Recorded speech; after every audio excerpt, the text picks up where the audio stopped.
Oh, look, I think.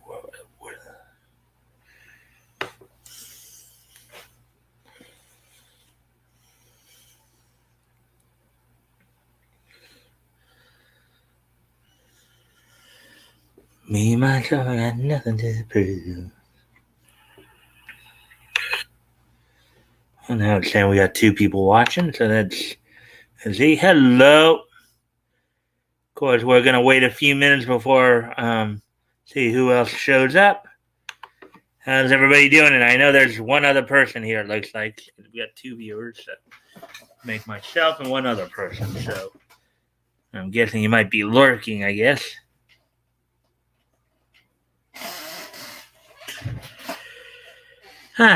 So I guess we'll just waiting around to see who else showed up. And thank you for the like and share.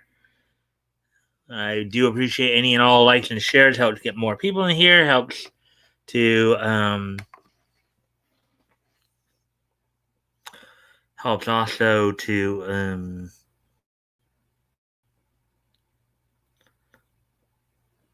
oh, now I'm back down to one viewer. Uh,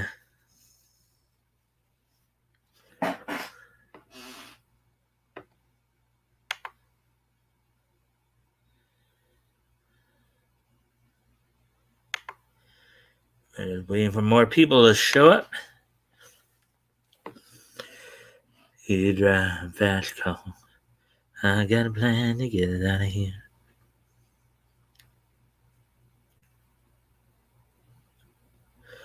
Born to be a winner, Johto. Born to be a champion. There we go. There's some. Hey, Woody. But soft, what light through yonder window breaks. A little bit of Romeo and Juliet, huh, my friend? How'd your day go today, Woody? Anything exciting go on today? Three people in here now, so that's good to see.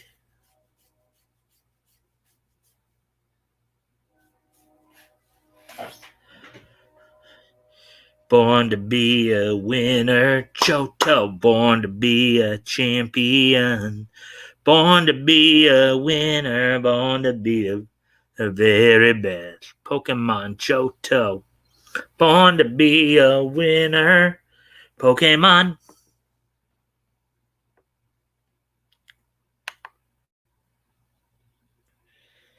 I think, as I was saying, there we're just kind of waiting for some more people to show up before I get started. So,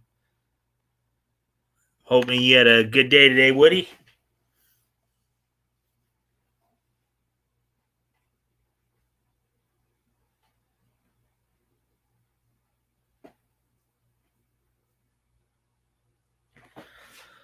Here we go. Let's see. I don't have carpet. I don't know what you're talking about there, Trop. There, I don't have carpet. I don't have a favorite. I don't. First off, I don't drink alcohol. There, pooey butt. So, um, I don't have. I don't have. I don't drink alcohol. Therefore, I don't really have a favorite sake. So, and yeah, I know sake is Japanese for rice wine.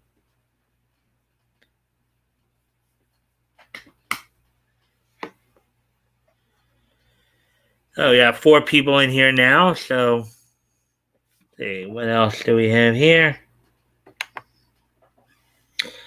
What's your favorite Point Nemo? Don't have one, as I don't even know what you're talking about there.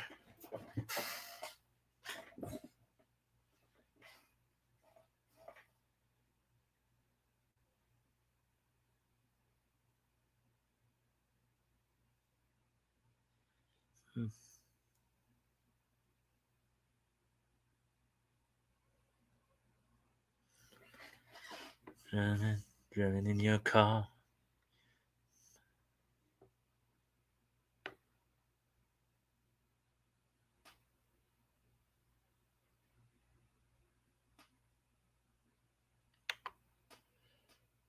Nimona canceled film. I have to take your word for it because I never heard about anything like that.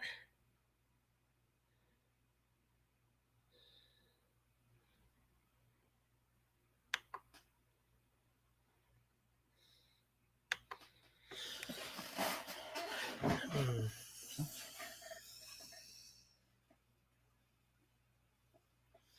5.5 minutes. Three, maybe four people in here, so we'll wait a few more minutes.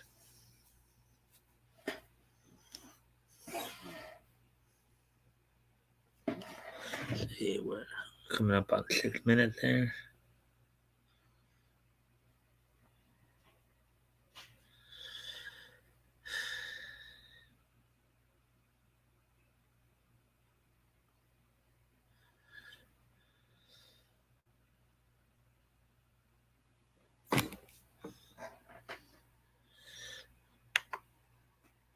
What's your favorite pot? If you're talking about marijuana, I don't have any, because again, I don't smoke pot. Something you'd probably want to ask like Batgoat. He's Batgoat, or I think Batgoat. As far as I know, I think Batgoat's the only guy who smokes pot here. Had another guy, but he hasn't. Hillary Haig does little girl voices. Yeah, that's one realm she does. There have been a few, little girls' voices she does. She's also done like teenage girls' voices. Among our roles include Chloe from Noir. Let's see. I know she was Rosette Christopher in Chrono Crusade. Well, these are little older girls. Let's see.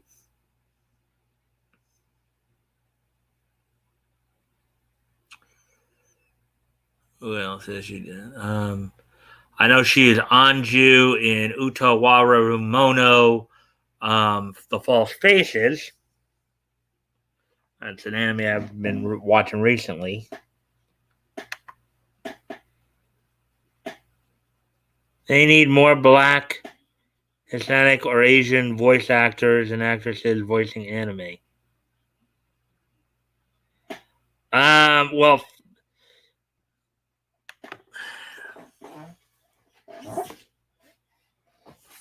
first off,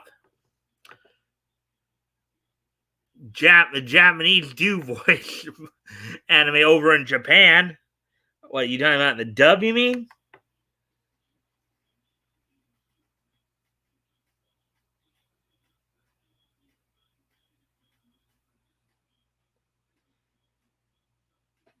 They're talking about the English dubs. You know, this whole idea of trying to perfectly match the person with the character they're voicing is a little over the top.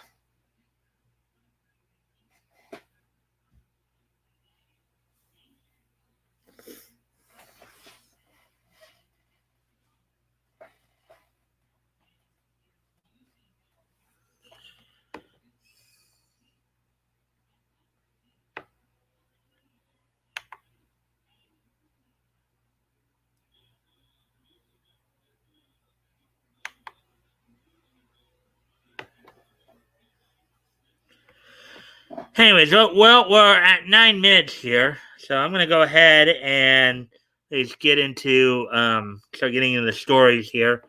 Um, so basically, here's what's on top. I got 9 stories, all from CBR, 2 comics related, 7 anime related. Of course, got an announcement about the most recent Batman title. New writer and artist team announced. We also have an announcement that John Leguizamo, who was, of course, was on Spawn in the 90s, is getting together with Todd McFarlane to for, I guess, a Phenom X superhero series for Image Comics. And then among the anime news, I go over and let's see, we got like 7 anime stories we're gonna probably be looking at here.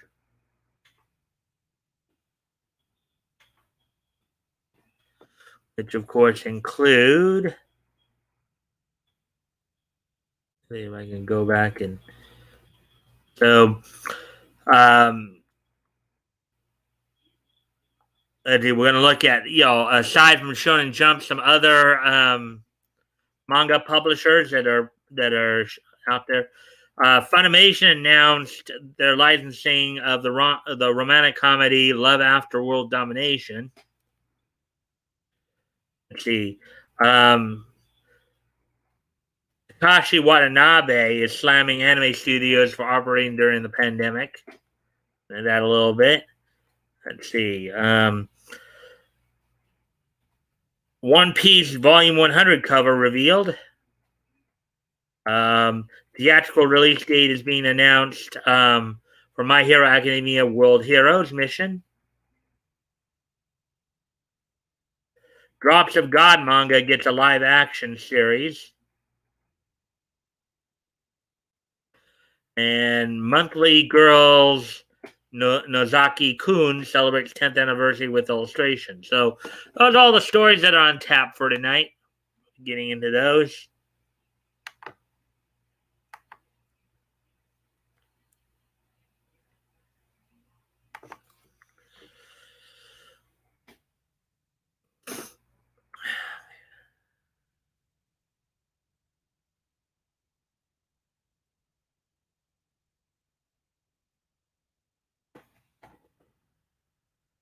All right, so let's see. Now that I made that announcement, let's see. We have 4 people in here, so let's see where the conversation's been going here. As I last checked. What's your favorite? Baby Galileo again. Don't have one. What's your favorite Costco? Don't have one.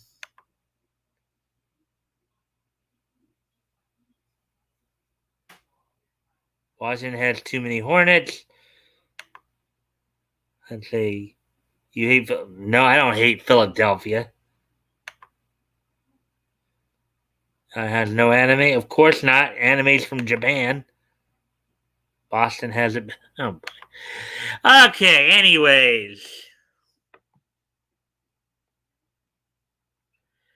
Anyways, let's get to these stories. And, as always, I do appreciate any and all likes and shares. That does help with the algorithm.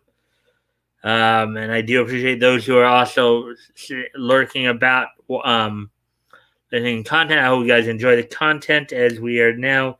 And I have noticed that apparently YouTube has done a little changing to like the inking and coloring of some of the formats here.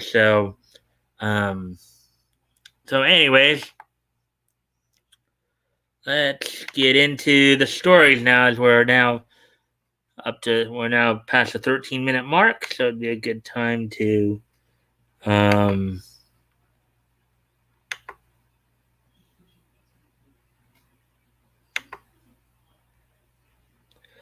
hey Action, I see you there. Thanks for coming in, my friend.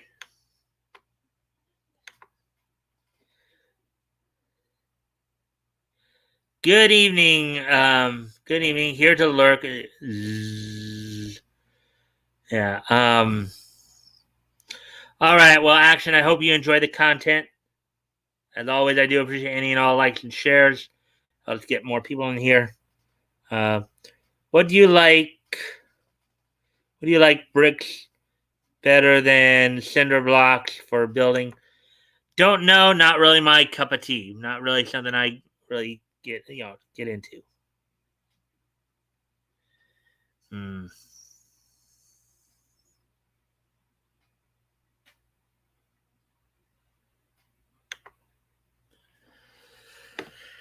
All right. So, anyways, let's get into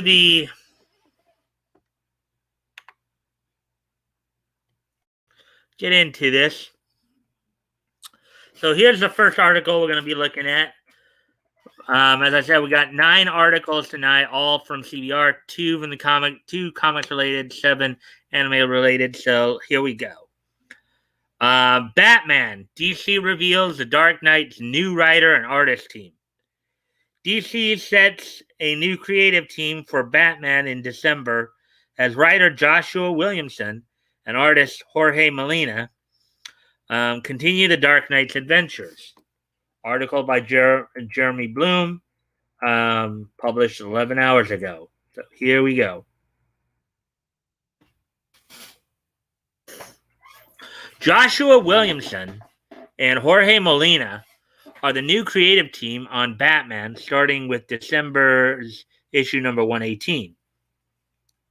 I guess this is volume 2 of Batman, as volume 1 started all the way back in 1940 and completed, I think, in 2011. So the duo's first storyline is entitled Abyss and features an all-new villain designed by new series artist Jorge Molina. And here's Joshua Williamson's tweet on it. So we'll reread it again. You know, that's why I'm not going to read the tweet off the tweet. They probably reiterated the tweet in the article here as well. So Williamson's debut on the title features Batman traveling outside of Gotham City in the aftermath of this fall's upcoming Fear State event, as revealed previously in DC's November 2021 solicitations. Notably, Batman will also be donning a version of his old yellow oval bat suit that he last wore during Grant Morrison's first incarnation of Batman Inc.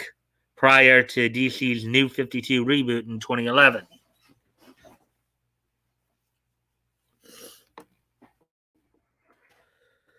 Quote, more Batman news and info to come as we get closer to the end of Fear State and number 118 in December, unquote, Williamson tweeted. Quote, and I have other big announcements coming soon that aren't ready yet. The end of 2021 and 2022 are going to be a very busy and wild ride. Ending Batman marks another notch in Williamson's large body of DC work. The writer is also scripting Infinite Frontier, Robin, and the upcoming Deathstroke Inc. book. James Tynion IV, the previous writer on Batman and the architect behind quote-unquote Fear State and the previous major Batman family event, quote-unquote Joker War, announced in early August that he would be leaving DC to focus on Substack creator-owned work. Issue 117 will be his last. Batman number 118 goes on sale in December from DC. So there we go. There's that article. Oh, there we go. Yeah, not much to comment on. Haven't heard Williamson say anything too much, but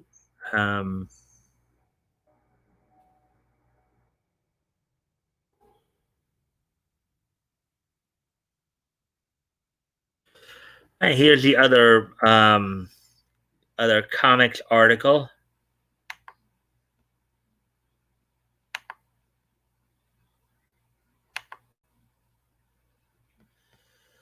And before we get to that, let's see what's been going on here since I last checked.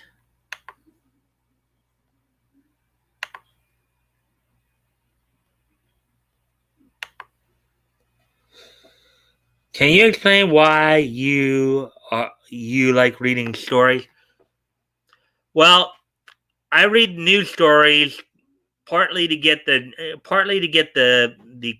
news material out there, but also, depending upon the story, I'll also do some running commentary. It's basically a way, Monday through Thursday here, we basically focus on kind of doing kind of like a niche newscast where, of course, I'll read the stories and give running commentary.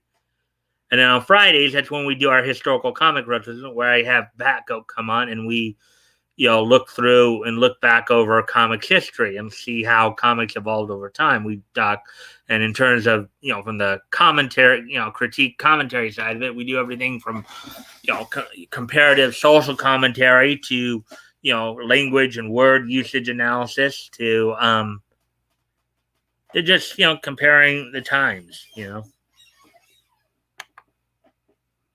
What's your favorite Kawaii Seiryu?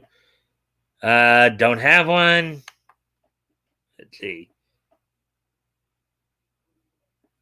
I don't think so.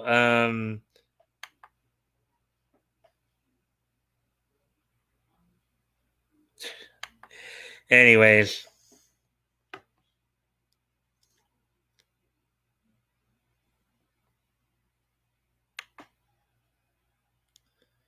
All right. So, anyways, let's move on to this next story here.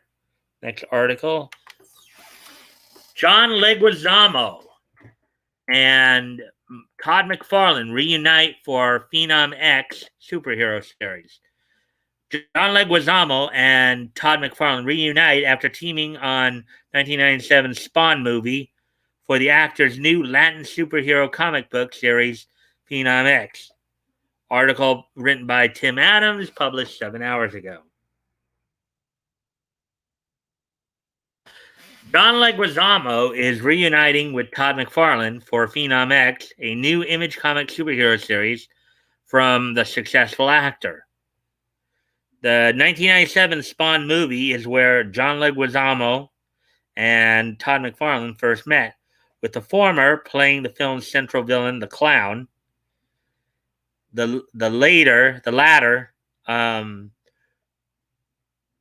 they later reconnected at 2018's New York Comic Con, where they decided to brainstorm this new superhero title, as McFarlane also provides a cover for the extra-length debut.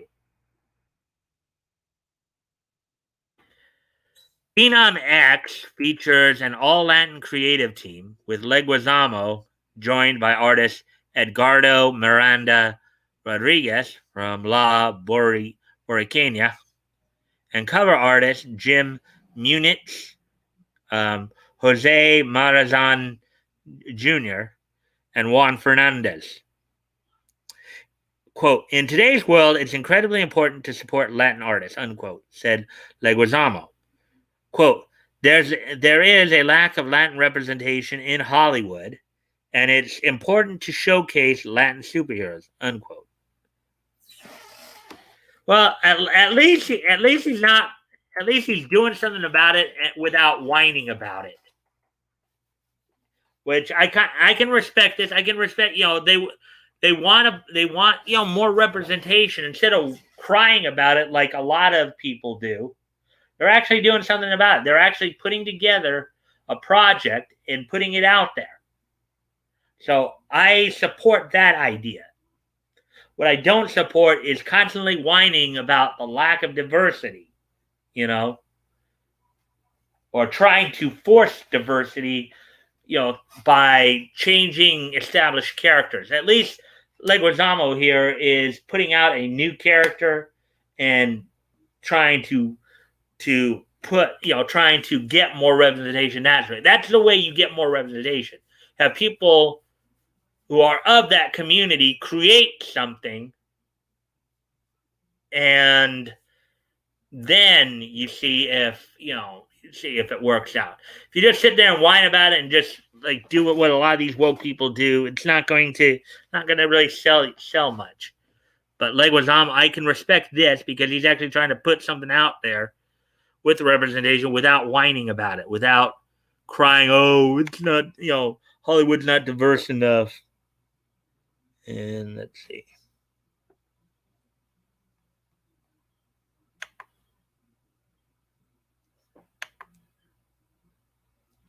Deep up or All right. Anyways. Huh.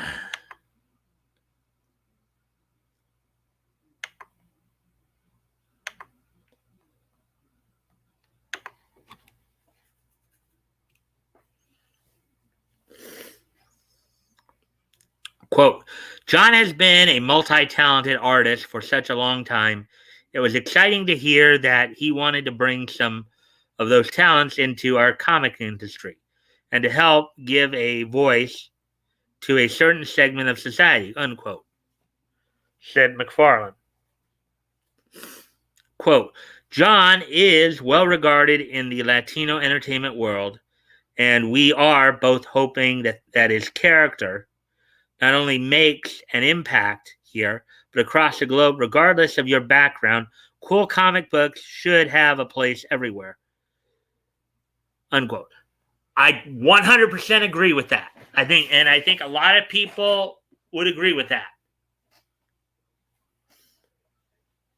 Don't make it about identity. Make it about producing good product. They're right here.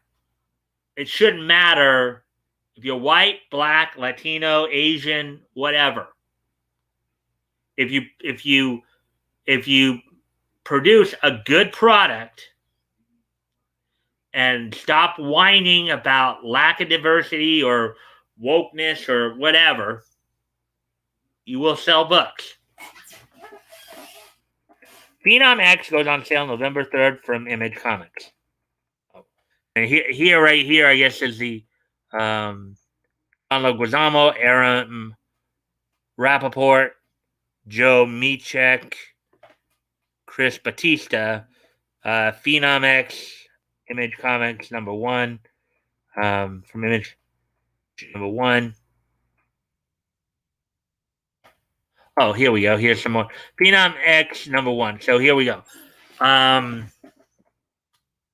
Written by John Leguizamo. Art by Edgardo Miranda Rodriguez. Cover art by Todd McFarlane, Jim Munich, Jose Marazan Jr., and Juan Fernandez.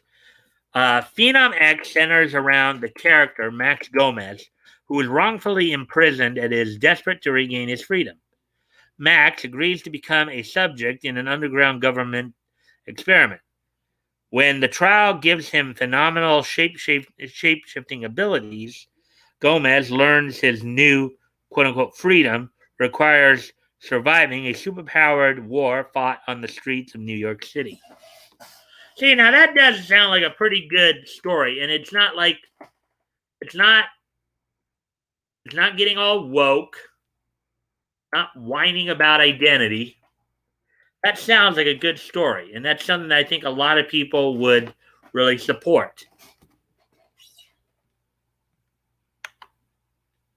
Anyways, as we get ready to move on to the next story here, we got 7 anime stories to go through.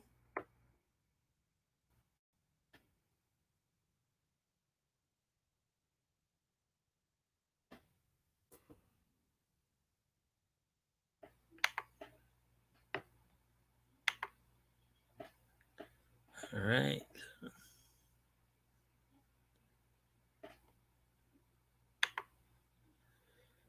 All right, so let's see.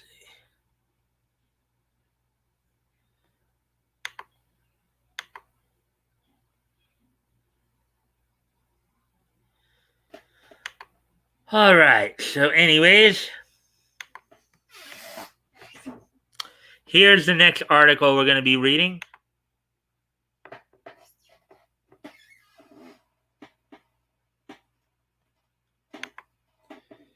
Just subscribe. Well, thank you.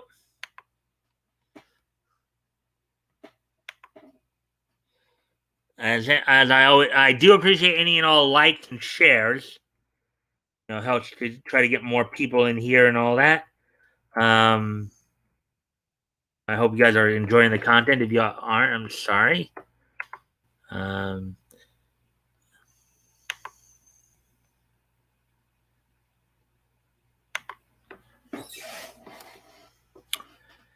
Beyond Shonen, so here's the next article. Beyond Shonen Jump, where to read other manga hits, new and old.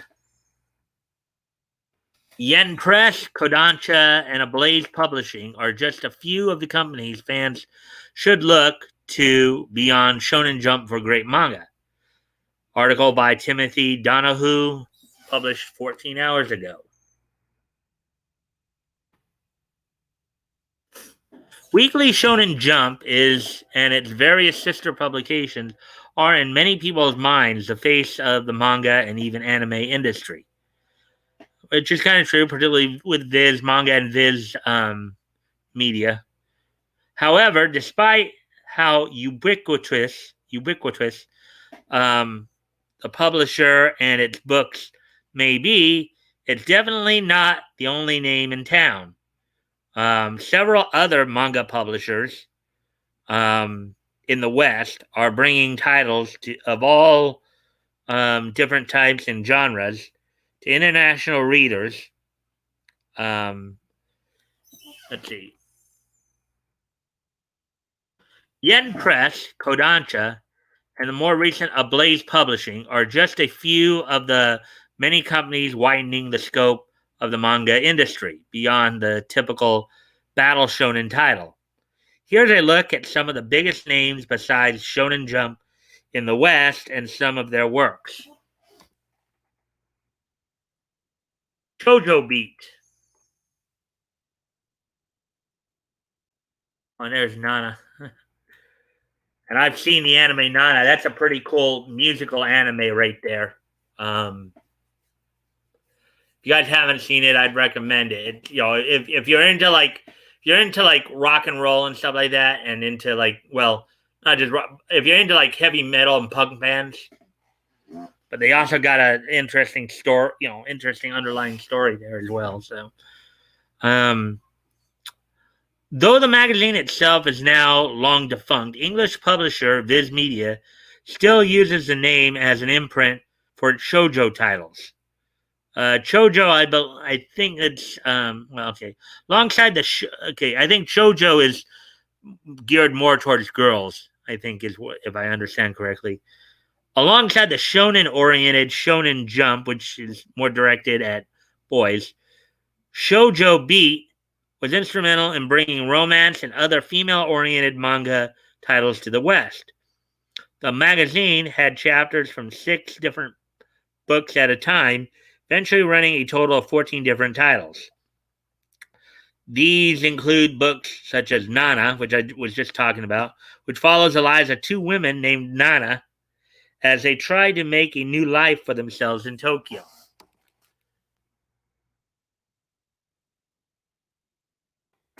Other books published through Shoujo Beat include Honey and Clover, Sand Chronicles, and the classic Gothic series Vampire Knight. While the publisher may be somewhat unknown in contemporary circles, its titles were some of the first to be prominent in the West that didn't involve battles and adventure. Yeah, Nana was a pretty good hit. Honey and Clover, I think, was pretty popular too. Vampire Knight was real popular. So, Kodansha USA. Kodansha USA is the New York-based subsidiary of Kodansha, forming in 2008 when manga was really ramping up in international popularity. Some of its titles were once published through Dark Horse Comics, such as the iconic cyberpunk classics like Ghost in the Shell and Akira. Ghost in the Shell is another good classic anime. It was on Toonami. Was really one of the key animes on Toonami for quite some time. Its current lineup includes titles such as Air Gear, which is a rollerblading type anime, which is a rollerblading type series. I've seen the anime. The anime is pretty cool as well. Battle Angel Alita, Cells at Work, and the still incredibly popular Attack on Titan. Of course, everybody knows about Attack on Titan. These books can be purchased through Kodansha's website or wherever manga are sold for most of the titles. Yen Press. And that scene, just in case you guys don't know, that scene right there is from Soul Eater. Yen Press is another prolific publisher. The bibliography of which includes numerous manga well known to even those who just dabble in manga. Starting 15 years ago, Yen Press handles both manga as well as manga adaptations of Western material. The latter include manga versions of the books like the Maximum Ride series by James Patterson, as well as original English quote unquote manga, such as Night School. Kame ga Kill, Sekirei, Soul Eater, and In Another World with My Smartphone are just some of the manga that it carries, along with several manhwa, and light novels. Um, and we did discuss those. Okay, Wha, WHA, it are basically the Chinese I believe that I think those are actually the Korean version of what is known as manga in Japan, and manhua, HUA, is a Chinese version of manga. So manga is Japanese, manhwa, WHA, is Korean, and then manhua, HUA, is a Chinese version of those comics. So Tokyo Pop, and that scene's from Initial D, which is a manga anime series about drift racing, which is pretty cool. One of the most well-known English manga publishers, sometimes for the wrong reasons, is Tokyo Pop. It was among the most popular manga publishers in the early 2000s, but quickly drew the ire of diehard fans who noted the many changes and elements of censorship and the Americanization made to the material. Since then, Tokyo Pop has returned from a brief hiatus and ensured readers that its translated materials are now accurate to the original Japanese stories. Its most well-known titles include Initial D, Battle Vixens, Iku Tozen, and numerous Gundam manga. Many of its older titles have since had their licenses been taken by other publishers such as Kodansha, Yen Press, and Comixology. Seven Seas Entertainment. Seven Seas Entertainment, and this, I guess this one's from the series My Life as a Villainess. I believe that's what that picture is from. Seven Seas Entertainment was also once devoted primarily to original English manga, but has since expanded into the official manga and light novel market. Its initial focus reflected company head Jason DeAngelis's company head Jason DeAngelis, who coined the term "quote unquote" world manga to describe books that weren't Japanese in origin. Its current stable of manga includes several isekai titles, with ridiculous titles such as My Next Life as a Villainess, as well as Orange and various books based around the Hatsumi Miku character. As I understand it, isekai manga anime are those where you end up traveling to another world. Ablaze. Ablaze Ablaze Publishing focuses mainly on Western and other non-Japanese comics that are sometimes made in a manga style or format. And we've seen a number of Blaze titles, and over on Bounding into Comics, we've seen a number of the titles that that they put out. I think Power Rangers is one of those titles that they do, such as the Filipino comic book Trace, and we did read some stories on that, or a comic about the infamous internet meme Grumpy Cat. However, it also has some actual Japanese manga among its titles, such as an adaptation of Netflix anime Kagaster, as well as Crueler Than Dead, and the new manga Versus Fighting Story. The latter is based around 5 or V, um, getting focus and an official license. The series releases this month, expanding the publisher's reach to the world of manga publishing in the West. Oh, there we go. So that's that story. Let's see what's been going on here. Let's see now. Oh, I see. All right. What's your middle name? I'm not really gonna say. Someone stole it. Someone stole what? Poopy Butt left. I don't know if he'll come back. Do you think he will? I don't know. Let's see. Farewell, my dear Kramer. Kramer needs dub. Orange manga bad. Nice joke there, Woody. Orange anime bad. We're up to 9 downvotes. Yeah. Yeah, I saw that, Woody.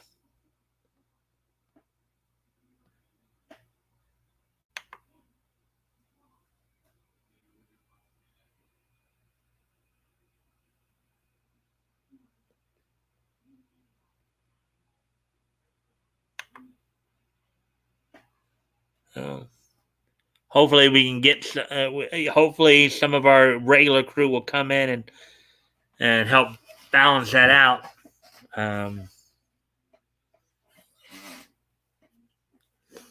So, anyways, as we move on to the next. Well, here, let me check the time too. Like 42 minutes in, so probably need to continue to get going here.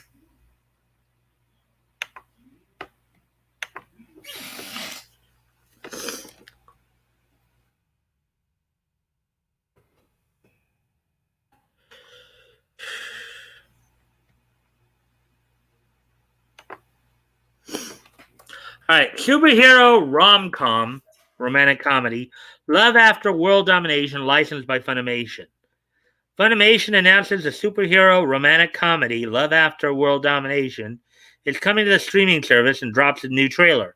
Article by Haley McCullough, published 13 hours ago.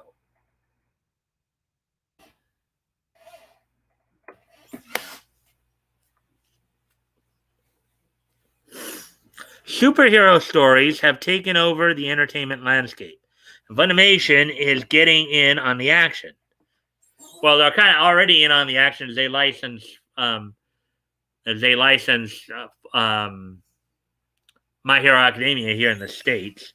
So already kind of involved in that.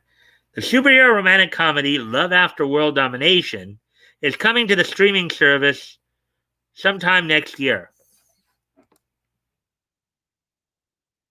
Funimation announced on Twitter that it officially licensed the anime and dropped a new trailer to get fans excited. Love After World Domination is directed by Kazuya Iwata, of Your Lie in April, Cute Executive Officer, and Yasuke fame, and stars Ikumi Hasegawa, bottom tier character, Tomozaki, Vinland Saga, Moriarty the Patriot, as the villainous Desumi Magahara, and Yusuke Kobayashi. Dr. Stone, Boruto, Naruto Next Generation, Sirius the Jaeger, as the heroic Fudo Aikawa.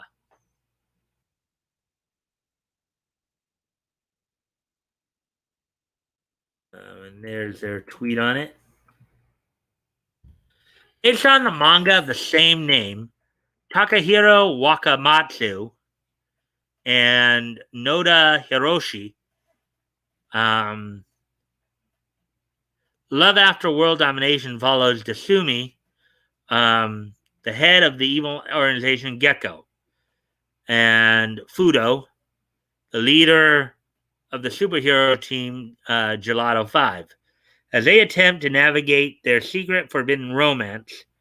The manga was first published in Kodansha's monthly shonen magazine in October 2019 and currently has 3 published volumes. Love After World Domination isn't the only superhero anime that Funimation has licensed. The company also holds the licenses for My Hero Academia, which we've talked about, A Certain Scientific Railgun, which is pretty good, and Guyver the Blood Boosted Armor. Yeah. Okay. Currently, there is no information about when exactly Love After World Domination will premiere on Funimation in 2022. Well, they just got the title, so it's going to probably take a while to set all that up. Probably won't hear anything about it till probably sometime towards the end of the year here.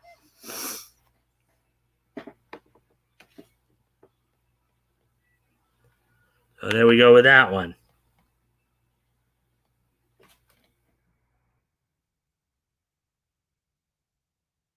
And before I get on to the next story here, let's see if there's anything new being said. No. No.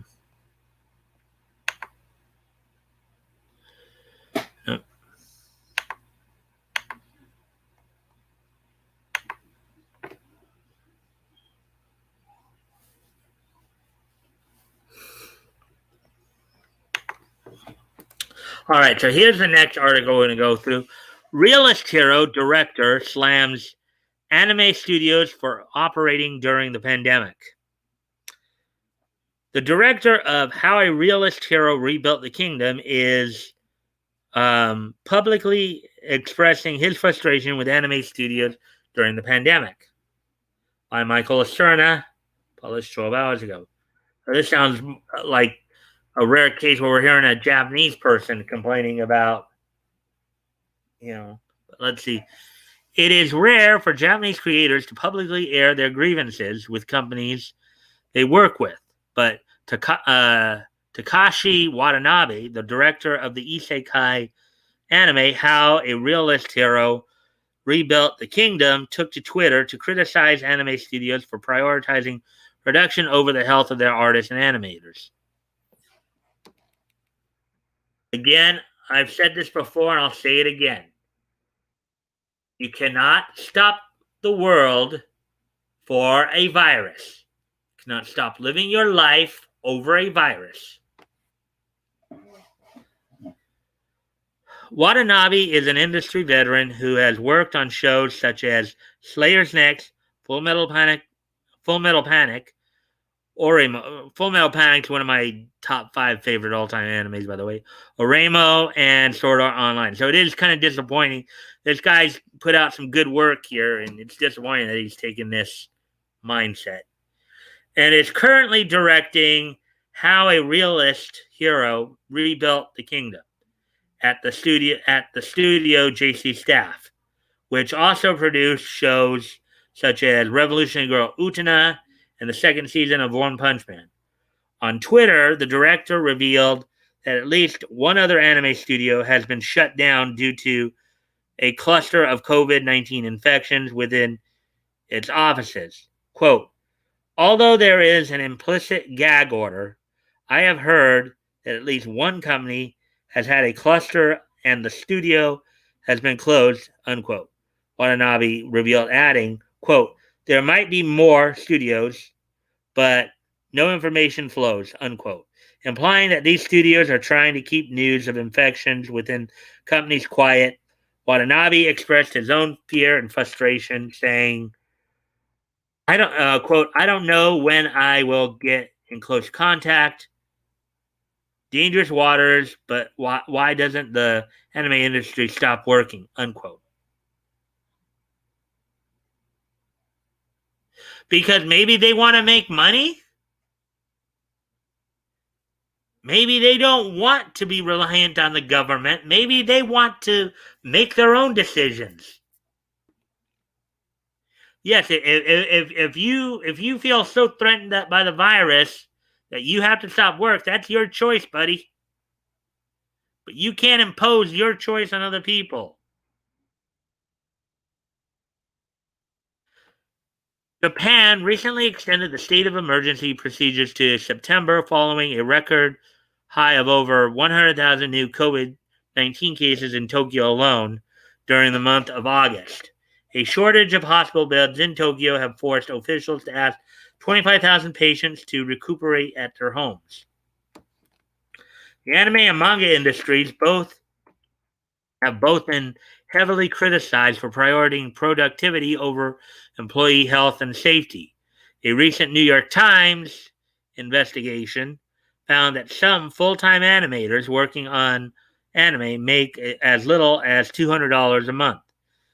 And several of the animators they talked to revealed stories of being hospitalized due to exhaustion and stress. One of the studios that is a frequent target of these criticisms, MAPPA, recently announced that they were increasing wages and offering better benefits to the animators on its latest project, anime adaptation of the popular Chinese man anime.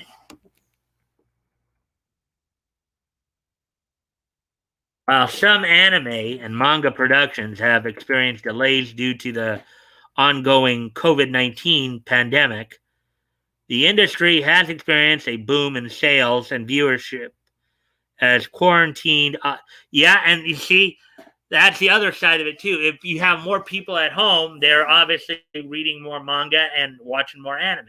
So of course they're gonna want to produce more. You're making more money that way. Quarantined audiences look for new entertainment. At a roundtable panel at this year's Comic-Con, representatives from the biggest manga publishers revealed that they were experiencing unprecedented demand for their titles across the board, including re-releases of older titles and record sales of previous niche genres. Crunchyroll also recently announced that it has surpassed 5 million paid subscribers shortly before the company's sale to Sony for over $1 billion US dollars was finalized. How a Realist Hero Rebuilt the Kingdom premiered on July the 4th and will air its ninth out of 13 episodes on August 29th. The series, which will be this Sunday, I believe. The series has been licensed by Funimation for distribution outside of Asia. Oh, there you go.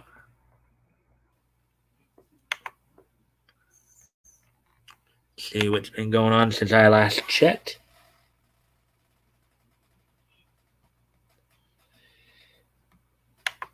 $200.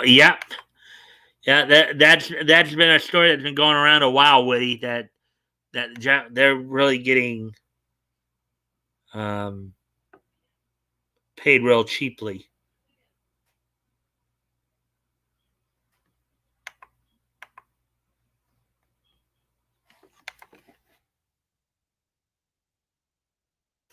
So here's the next article.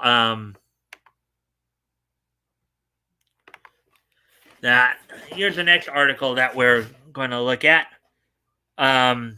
One Piece Volume 100 cover revealed. The colorful cover art for the landmark 100th volume of Eiichiro Oda's long-running One Piece manga has finally been revealed.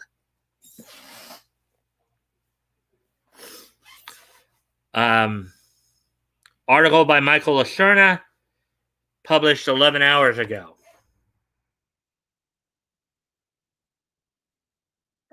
The cover art for the 100th volume of One Piece has been revealed. The colorful cover was revealed on Twitter by Shonen Jump News. Unofficial, the art puts series hero Luffy front and center alongside fellow anime icons Sanji and Zoro.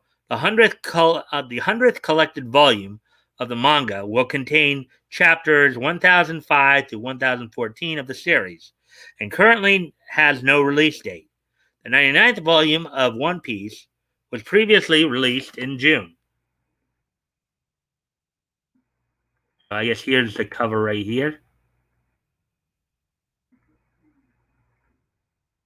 Look at that.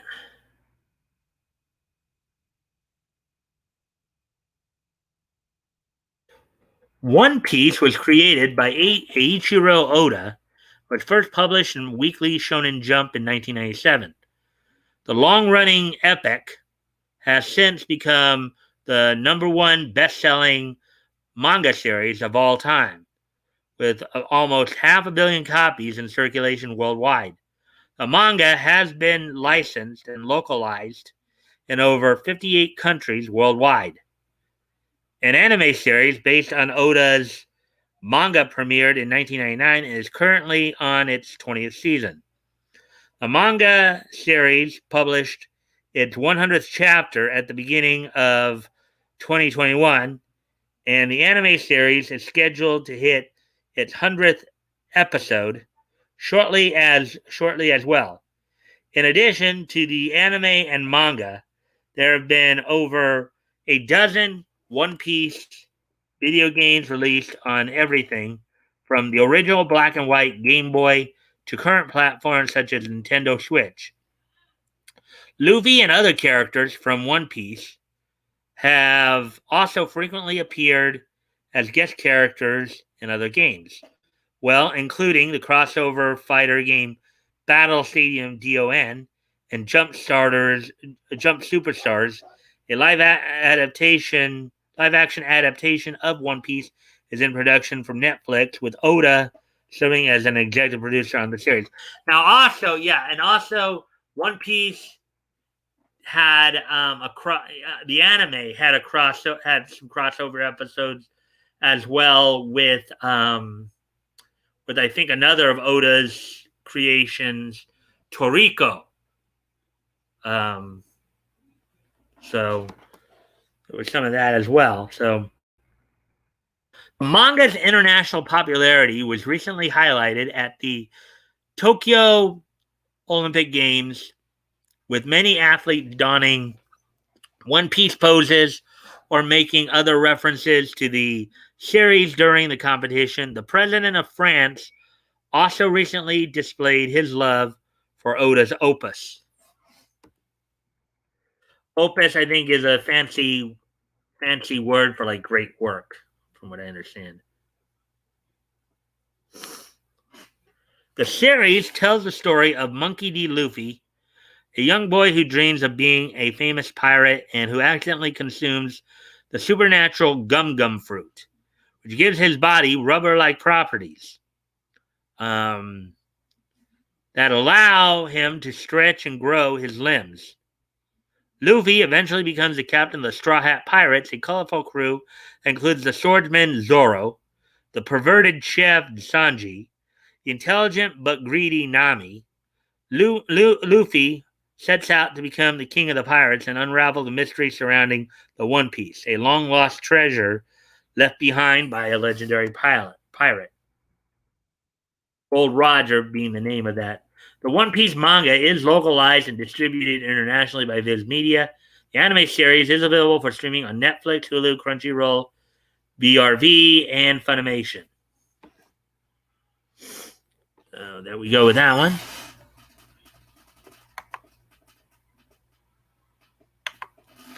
And I need to step away from the computer, so I'll be right back.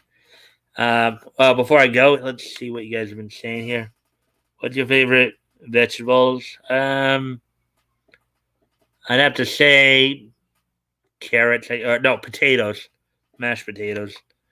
Hail, Xenu, fellow Tagakians. Hey, Robert, welcome to the stream, man. Glad you're here. As always, I do appreciate any and all likes and shares. That helps get the algorithm up, and also hopefully helps get more people in here. So glad to see you, Robert. What are you saying? Hail, Zeno. And what's your favorite method? Don't have one. Let's see.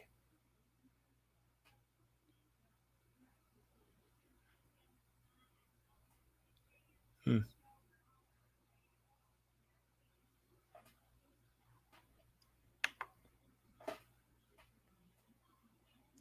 Anyways, I'll be right back. I just gotta step away from the computer for a moment.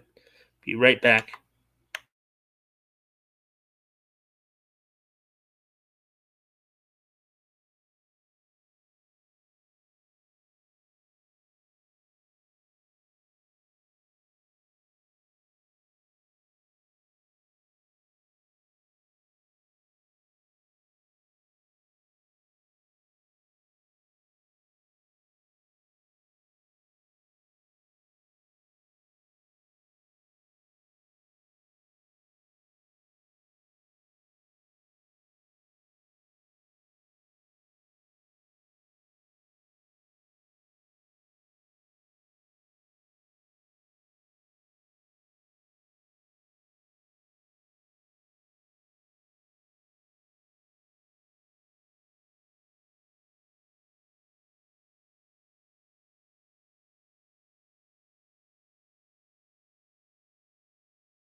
All right. Anyways, I'm back.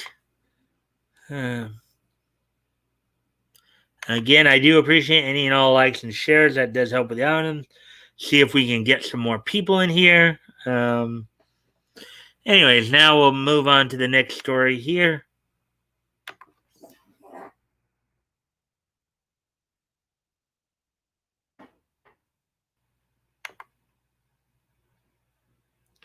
All right, so the next story here, My Hero Academia World Heroes Mission gets international theatrical release date.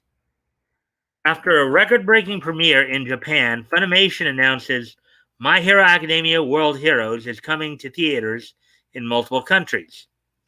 Article by Michael Cerna, published 11 hours ago. World Heroes Mission will finally be seen by the rest of the world when the third My Hero Academia movie gets released internationally this fall. Funimation has announced that World Heroes Mission, the third My Hero Academia movie, will premiere in theaters on October 29th in the United States, Canada, and United Kingdom, and Ireland, and on October 28th in Australia, New Zealand, and South Africa. A theatrical release is also planned for Scandinavia, Mexico, Brazil, Chile, um, Colombia, and Peru at a later date. Quote, Funimation brought My Hero Academia to U.S. audiences and has championed the anime through all 5 television seasons on Funimation, 3 movie releases, merchandise, and the rise of an incredible community of fans, unquote, said Funimation CEO Colin Decker, adding, quote, we're proud to team up with Toho and the production committee to deliver another outstanding adventure for Deku, Bakugo, and the characters from My Hero Academia universe that fans have come to love, unquote. Funimation has also released a new trailer for the movie. Right here. World Heroes Missions um, was originally released in Japan in early August to the best box office performance in franchise history. Despite only being out for less than a month, the movie has already earned $2 million, 2 million US dollars, um, more than the previous film in the series, My Hero Academia Heroes Rising, which earned 16.2 million US dollars during its entire theatrical run. So it outsold the previous movie in its first month. That's impressive. The film sees a thoroughly wholesome series protagonist, Deku, on the run from the law after he is framed for a mass murder. Teaming up with his classmate, Bakugo and Todoroki, the trio dons new, stealthier costumes and travels across the world, recruiting a new team of international heroes to stop a plot by the dangerous cult known as Humanity, who believe that the use of superpower granting quirks will ultimately lead to the end of the world.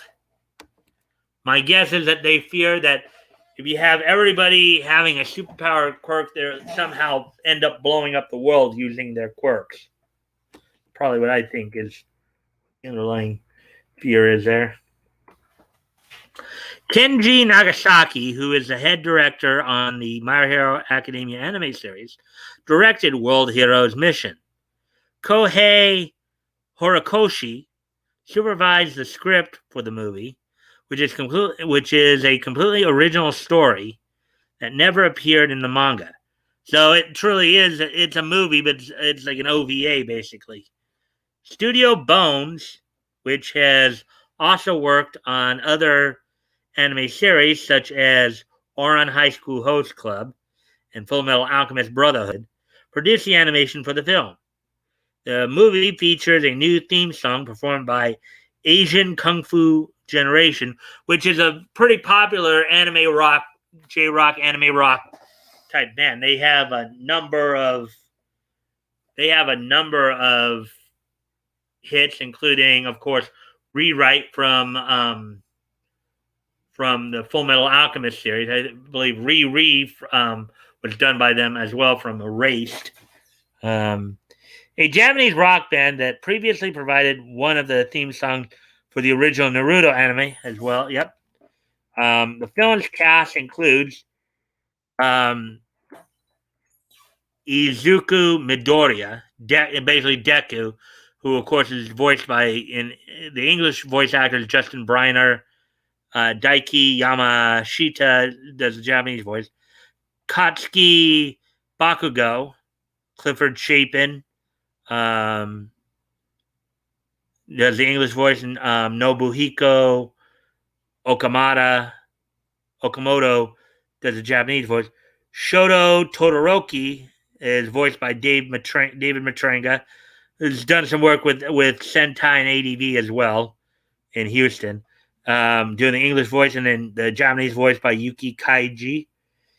Endeavor, who is Shoto's dad in the series, voiced by Patrick Seitz. Of course, does Raido Namiyashi in the Naruto franchise. Let's see, he was Ichigo's dad in Bleach. and Tetsu Inaba doing Endeavor in Japanese voice. Fleet Turn. Robbie Damon does the English voice for him. Robbie Damon, of course, I believe also did the voice of Viz Media's dub of.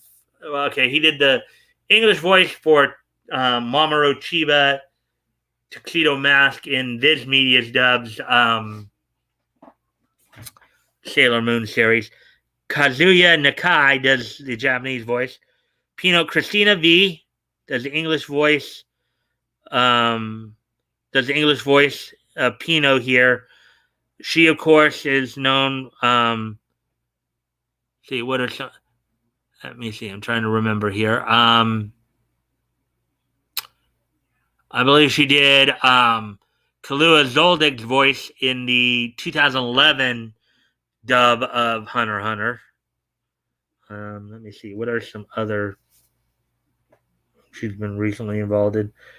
Let's see. Can't think of too many off the top of my head, but and Megumi Hayashibara, longtime veteran Seiryu, who also has done a number of themes for songs. I believe Megumi Hayashibara also did Lena was a Japanese voice of Lena Inverse at the Slayer series. And then Ryan Colt Levy does the English voice for Rody Soul, with Ryo Yoshizawa doing the Japanese voice. Previous seasons of My Hero Academia are available for streaming on Netflix and Hulu. The entire series, including simulcast of the current season, are available on both Funimation and Crunchyroll. So there we go with that story, that article. Let's see.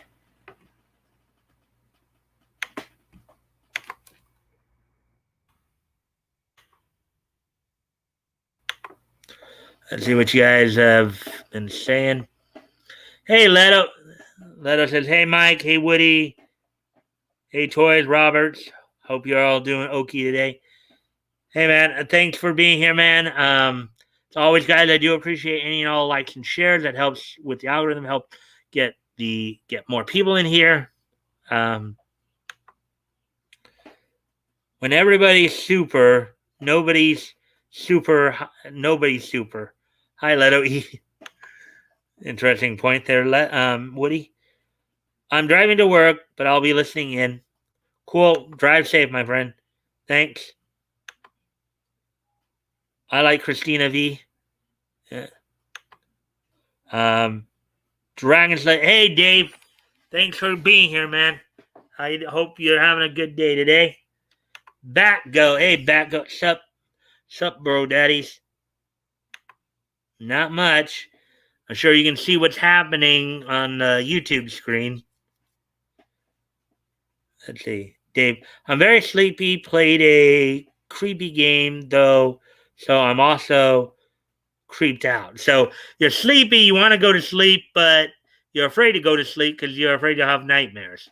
Well, you can hang out with us for a while. Maybe whatever we're covering will help kind of put your mind in another place other than the creepy stuff. So,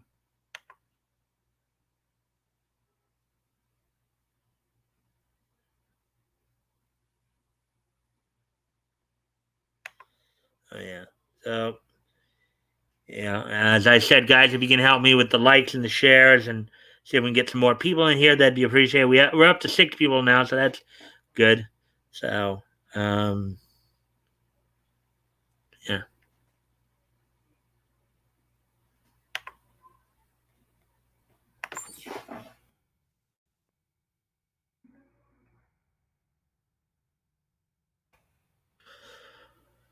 All right, so let's see. How many more stories? I said we had 9 stories, so let me see how many more. Got 1, 2.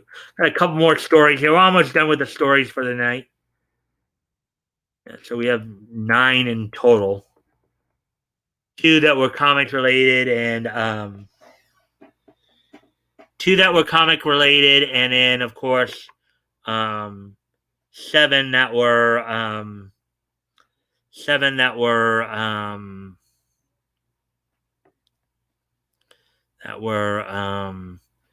anime related. So a little on the anime heavy side tonight. Hey, Dave. Hi, Dave. Hi, Batgoat from Woody. Hey, Leto. Drive safely. Hey, Batgoat.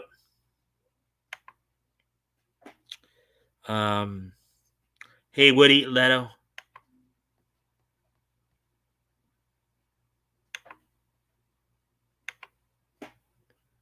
All right, so here's the next story we're going to look at. Drops of God manga gets live action series with international cast. The upcoming live action Drops of God series will adapt the original manga with an international cast and crew from the US, Japan, and France. Article by Michael Cerna, published 8 hours ago. Just like the worldwide wine industry it portrays, the upcoming live action Drops of God series will feature an international cast and crew from the Japan, France, and the United States. As reported by Variety, a new adaptation of the critically acclaimed manga series is being produced as an international collaboration between Legendary Pictures, Legendary Television Division, Dynamic Television, France Televisions, and Hulu Japan. The series will star French actor Fleur Geffer from Remy San Famille L and Japanese singer and actor Tomohisa Yamashita, who previously starred in the 2016 movie adaptation of Achita no Joe, which is a classic anime that I believe Achita no Joe was a classic manga and anime that never got an English dub. I believe it's a boxing anime. The manga goes all the way back to like the late 60s, and they had a couple anime adaptations, one in the early 70s and one in the early 80s. So will also appear in the upcoming American production, The Man from Toronto, alongside Kevin Hart and Woody Harrelson. Strangely, the announcement for the show only lists each actor's role as the woman and the man, suggesting that their protagonist names may be changed from the original manga and their characters might be completely different people altogether. The show will be filmed on location in France, Japan, and Italy. Sometimes when there's now some of you might remember this from some of the earlier dubs, like back in the 90s and stuff. I mean, you might remember it, like, for example, from the Deep Cloverway dub of Sailor Moon, and like the Sandy Frank Productions dub of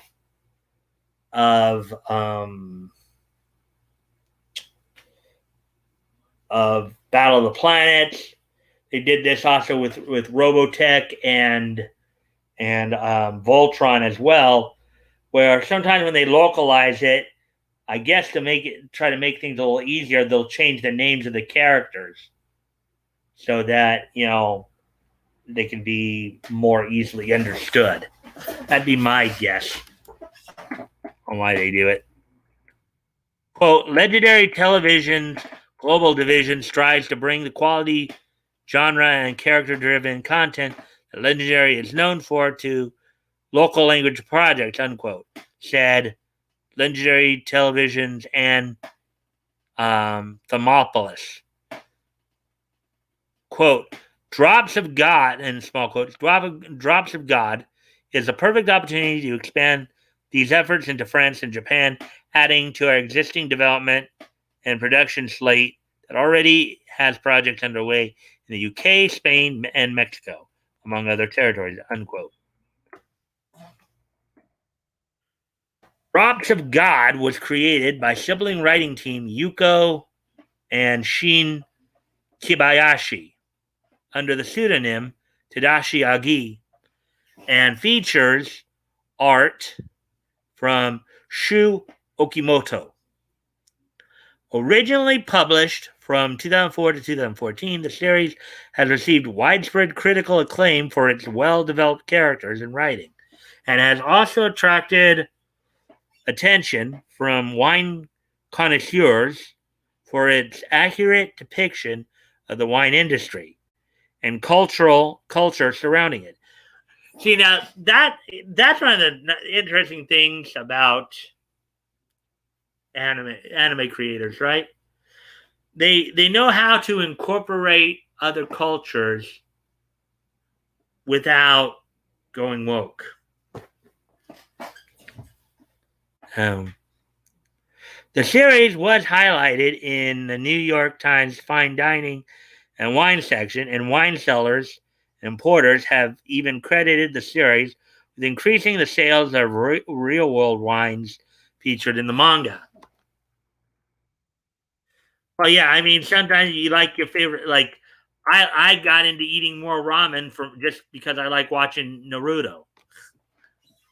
The original manga tells the story of Shizuku Kanzaki, a young Japanese man who travels to France after his estranged father, a world renowned wine critic, dies there.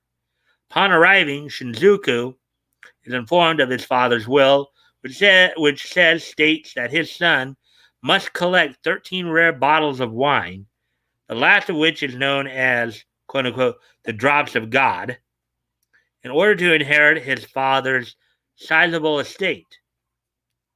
Standing in Shizuku's path is Issei Tomine, a young wine critic who was his father's protege. Resentful of his father's obsession with wine and his warm relationship with Tomine, Shizuku nonetheless accepts the challenge, which will require him to travel the world and learn the intricacies of wine tasting and production.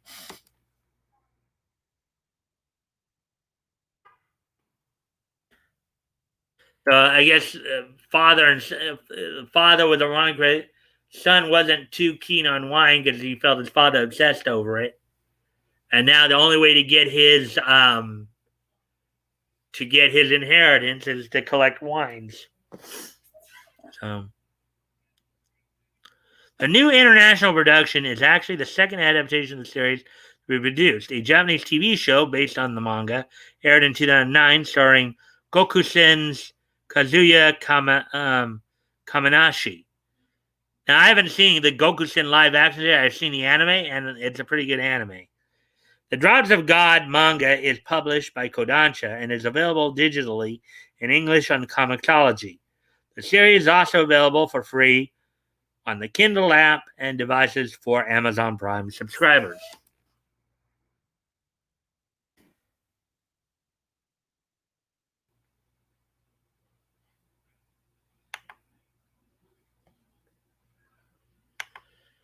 All right, so let's see how things are going here before we get to the last article.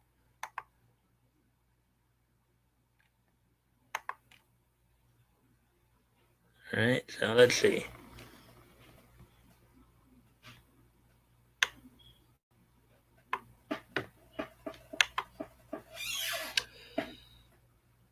Favorite Batgoat birthday? Really? Quit mentioning my name, you little kid. Yeah, I'm starting to get annoyed. Well, good night, Bobby May. Little turd. Notice the lights go up. Notice the lights go up, you little girl. I can play alt account game too. Thank you, Batgoat. Thank you for that, my friend. And it does kind of get discouraging when you see somebody just totally being a jerk and just trying to ruin everybody's fun that way by trying to put down by doing all that. What's your favorite troll? I don't have a favorite troll because I think trolling is dumb.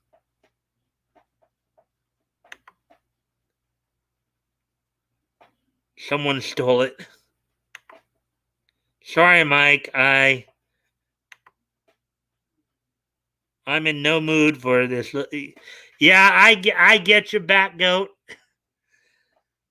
You know, I just do my best to just ignore it and hope that either they'll kind of just relax and just enjoy the content, or they'll just go away and stop being a nuisance. That's it's kind of dumb to do that kind of thing, but but if I get upset, if as you and I both know, if I sit there and start getting upset about it, it's not really going to do much. It's just going to encourage them more. So I just try to stay focused on what I'm doing and hope you guys can help me out, balance that out. You know,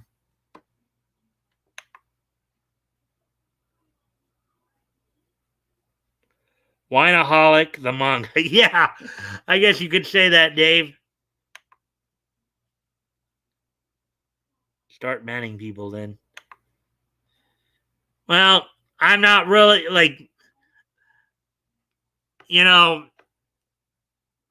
Now, Grant, I know like Tug, who is basically my one of my mentors here. He doesn't ban people for that kind of stuff. You know.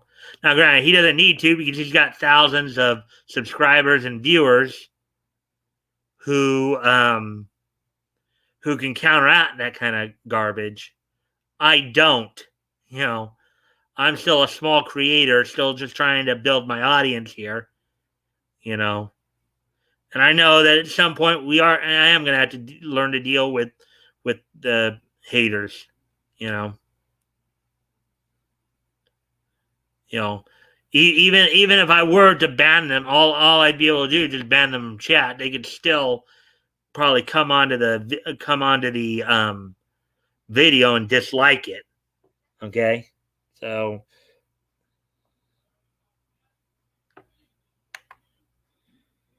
he's right though. Who's right, Dave?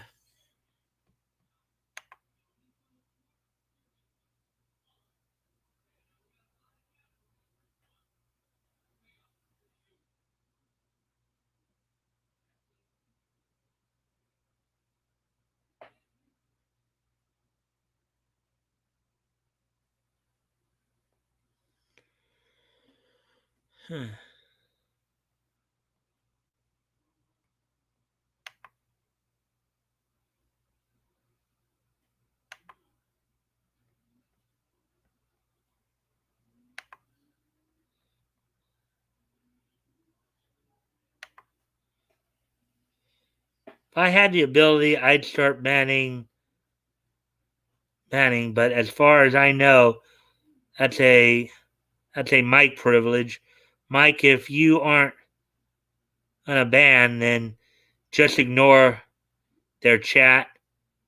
You don't have to read everything we tell. Well, yeah, I know, and at some point, I know I was gonna probably have to stop doing that anyways. When I got more people, Dave. Um,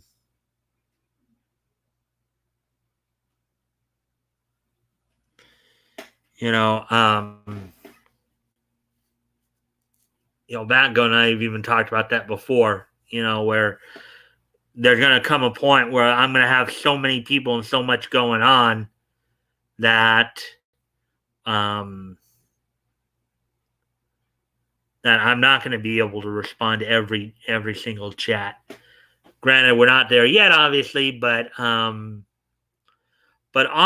I think part of the reason why this individual is doing this is because I hadn't, because a couple of days ago he was like, he was starting to complain, oh, you're not reading my chats. Why aren't you reading my chats? You know, but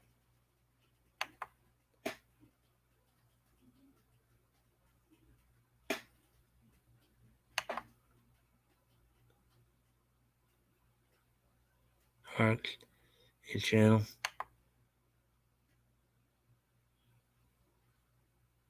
That time is now. Yeah. Yeah, I mean, I am probably getting more if I want to keep up on the stories, that time you're probably right, Dave. That time probably is now.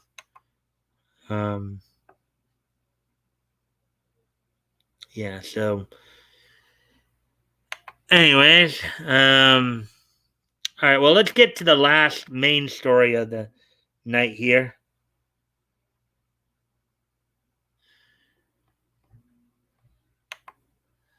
Let's get to the last main story of the night here.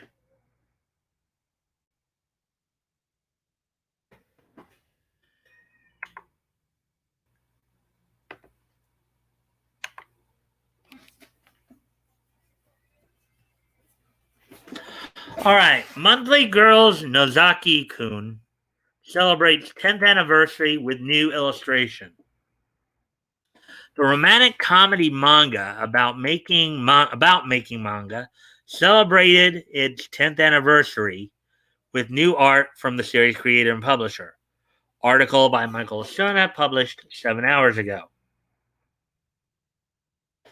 Monthly Girls Nozaki-Kun has been parodying shoujo manga for over 10 years now, and series creator Izumi Tsubaki and publisher Gangan Online took to Twitter to celebrate a decade of the series.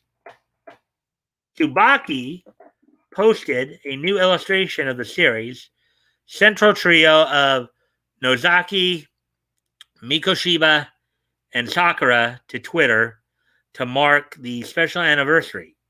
Gangan Online also celebrated the series' big anniversary with an illustration of the series' extended cast partying. The 4-panel comedy manga originally premiered on the Gangan Online service on August 25th, 2011.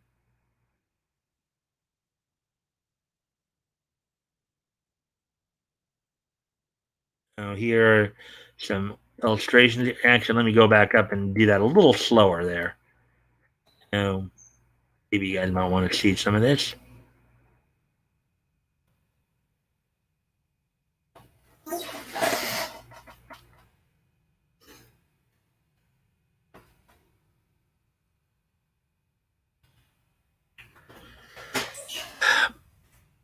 Actually, we just read a little bit about this in the 5 Dere anime article we did like yesterday. Monthly Girls Nozaki-Kun tells the story of Chiyo Sakura, a short high school girl who develops a crush on one of her classmates, the imposingly tall and aloof Umetaro Nozaki. When Chiyo tries to confess her feelings to Nozaki, she accidentally discovers that he is actually a famous manga artist and the creator of one of her favorite romance manga series, quote unquote, Let's Fall in Love.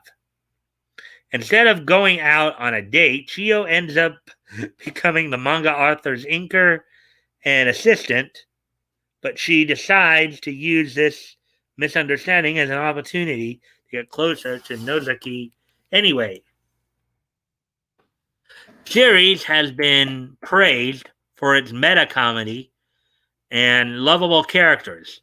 The manga was adapted into a 12-episode anime series in 2014 by animation studio Doga Kobo, which is also known for its work on anime such as Tada Never Falls in Love and Himoto Umaru-chan. The complete anime by Monthly Girls Nozaki-Kun is available for streaming on Netflix, Crunchyroll, and High Dive.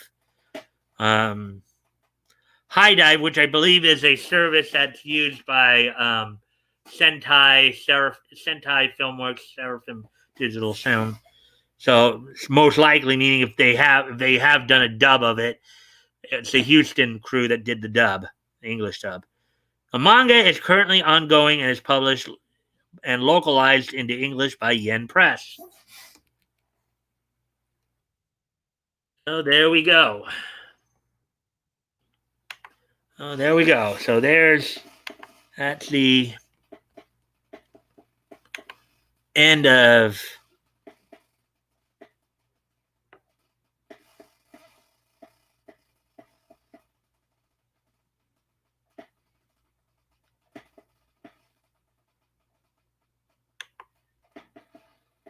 manga artist looking at these characters and looking in a mirror and crying.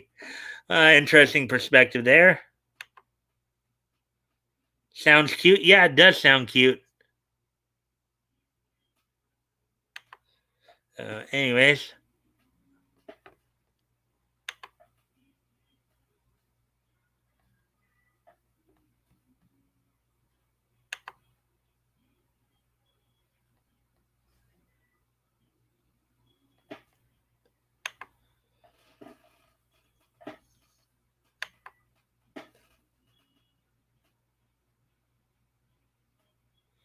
ham. I believe you mean kawaii. Um, well, what I don't kawaii. I don't know what you're responding to there, Dave. Um, wow, we got 8 people in here now viewing it, so that's cool. So YouTube says 7, StreamYard says 8. So that's still a good number there. Yeah. So, hey, Batgoat, wasn't tonight your trivia night? How do you do this week?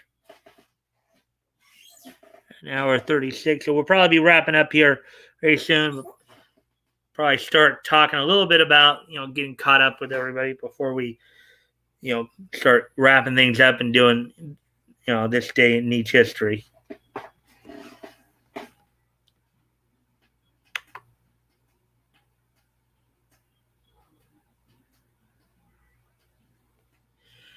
Manga, I hope you're still here. And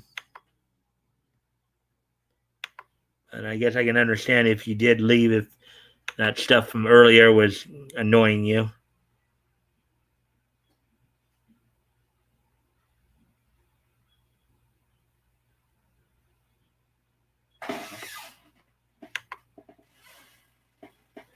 It was a dumb joke because Leto said cute. Oh, okay. All right.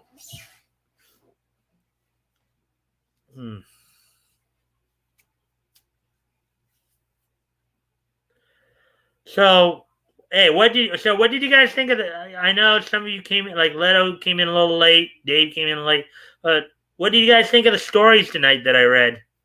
Tonight I covered all the stories I covered were from CBR, so I was able to go through a few more of those.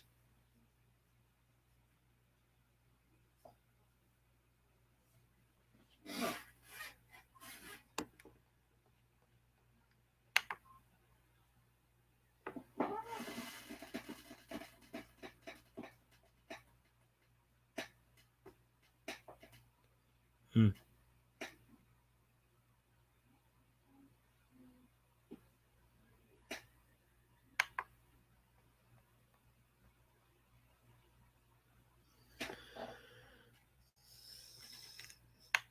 Good, thank you, Leto. Yeah, I try. You know, you know, there were a couple of stories on bounding into comics, but as I said, only a couple. So that's why I just decided to focus on CBR tonight. They would give bounding into comics another day to see if, and also Critical Blast. You got, I think I mentioned this already. I probably will start doing more stories from Critical Blast as RJ gets them up there. Probably will be covering some of that.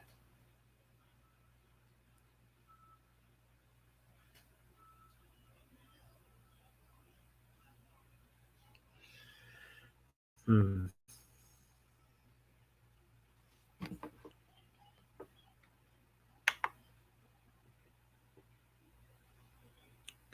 You need rules for your streams.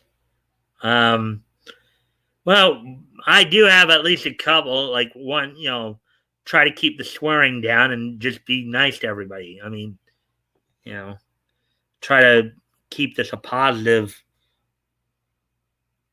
That wine manga sounds like I'd get upset reading it.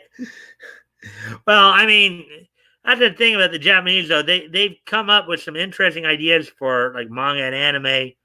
I mean, we've seen a few. I mean, we've seen a number of sport animes. I know there's been a couple of baseball ones I know of, like Big Windup and Princess Nine. I think I Shield 21 is a football anime. Let's see, Captain Tsubasa, soccer anime, tennis anime. But they've had some interesting, a wine anime. That's a pretty interesting one too. Or they face a punishment. Probably all rich characters. Yeah. Actually, in fact, I know that there's a gambling. There's actually a couple of gambling animes actually that I've watched within the past year. One of them was Kakagururi, which is about gambling addiction, pretty much among the powerful. There's another one. I can't remember the other one's name though, off the top of my head at the moment. Typically, I just hate spam. Filling the screen is nonsense. Yeah. Yeah, that's something I might have to. That is something, though, Dave, I might have to actually think about. Think about some of the things you guys have been saying. So,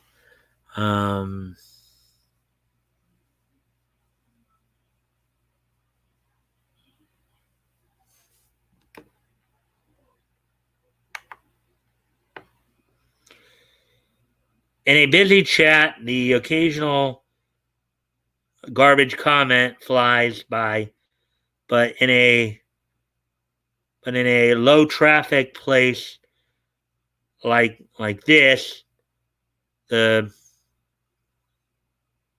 the the the mess sit out long enough to gather flies. Yeah. All right. So, anyways, we're at an hour 42. I think it would be a good time to start wrapping up. I think we've got as much in as we can here.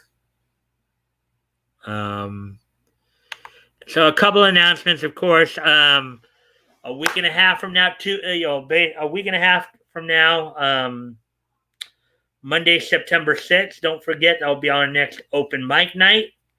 It'll be, of course, Labor Day here in the States. So hopefully you guys are all looking forward to that, forward to participating. I'll be opening up the studio for everybody who wants to join in. We can talk, and I'm already kind of thinking about some ideas for what we can converse about.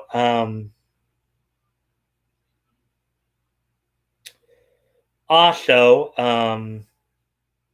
this Friday, of course, Batgo Night will be continuing our the historical comic retrospect. We'll be finishing up March of 1938. So I hope you all can join us for that. We'll be looking at some stuff that was sold at that time from David McKay Publications and United Feature Syndicate. So, anyways, without no further ado, let's start wrapping this up. As we're at an hour 43, and I don't know if Nick's doing anything tonight because I haven't seen any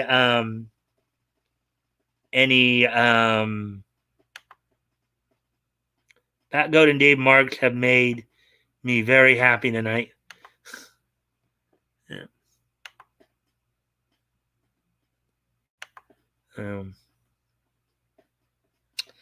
Yeah, they are he's not. All right.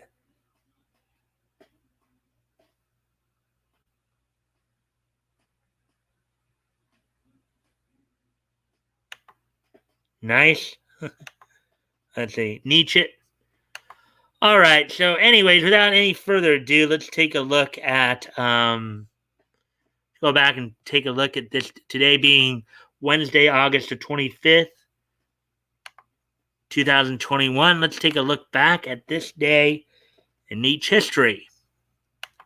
And of course, the first thing I'd like to do tonight is I'd like to wish a happy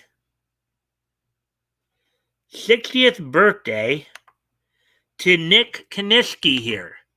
Nick Kaniski, who's the youngest son of former AWA and NWA World Heavyweight Champion Big Thunder Gene Kaniski. He, like his brother, he wrestled in the mid '80s. And his kid, for in part for the AWA as well as for World Class and a few other territories. However, unlike guys like Cody and Dustin Rhodes,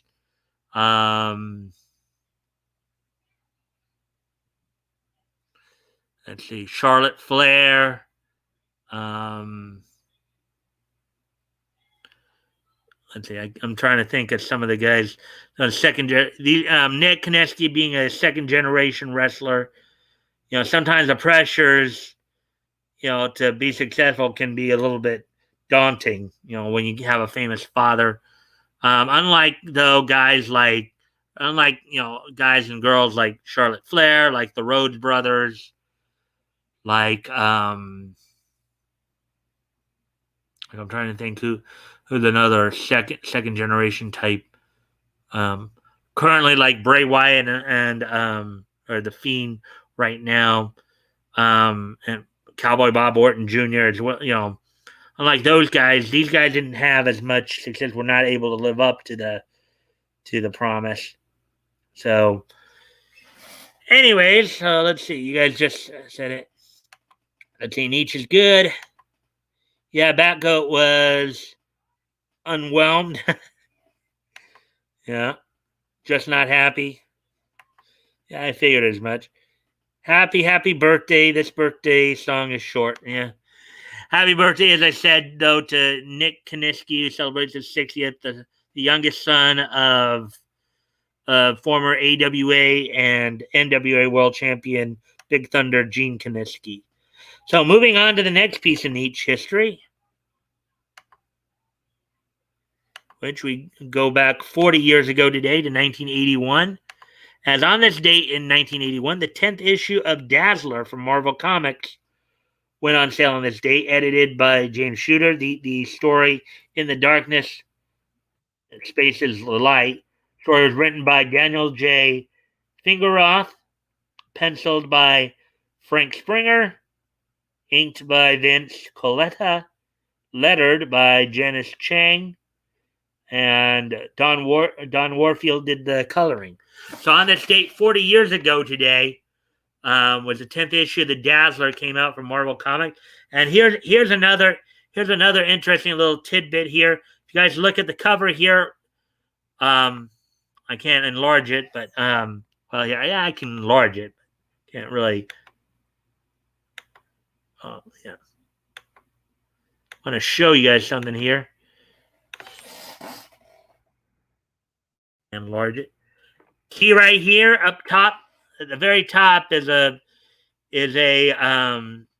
now remember this comic went on sale on this date 1981, but it was cover dated December 12th. But here's an ad for Spider-Man and His Amazing Friends, which debuted on September 12th, 1981. So here's kind of a double history whammer there. So the 10th issue of Dazzler came out, along with them telling us about the premiere of Spider-Man and His Amazing Friends. Those of us who grew up in the 80s probably remember this cartoon very well. Probably grew up watching it a bit. Spider-Man, Iceman, and Firestar. So there you go. So I wanted to show you that I noticed that. So let's see now. Let's see now. Well, I'll get to the remaining chats in a moment here after we finish with this. So, and the last piece of Nietzsche history happened, I believe this was 15 years ago. As on this date, 15 years ago, since I get to the right page, Disney Channel's Brandy and Mr. Whiskers uh, ended its run, ended its 2-season run on this date back in 2006. So 15 years ago today, the Disney Channel animated series Brandy and Mr. Whiskers would complete its run on this day in 2006, 15 years ago today. So as always, guys, I do appreciate any and all likes and shares. That does help with the algorithm, help try to get more people in here. So if you can help out with that, that'd be appreciated. Let's see. Something happened on the stream. Not really. Same as yesterday, just more. And howdy Solid. Hey Solid, welcome to the stream. Glad you're here. What exactly was that? He could have made another channel. Spam arguments and donkey questions. All right, guys. Well, I will be kind of thinking about what you were saying there, Dave. Maybe I'll be talking about it with Batgoat when we get together on Friday. See what he has to say about it. Not your question, laugh out loud.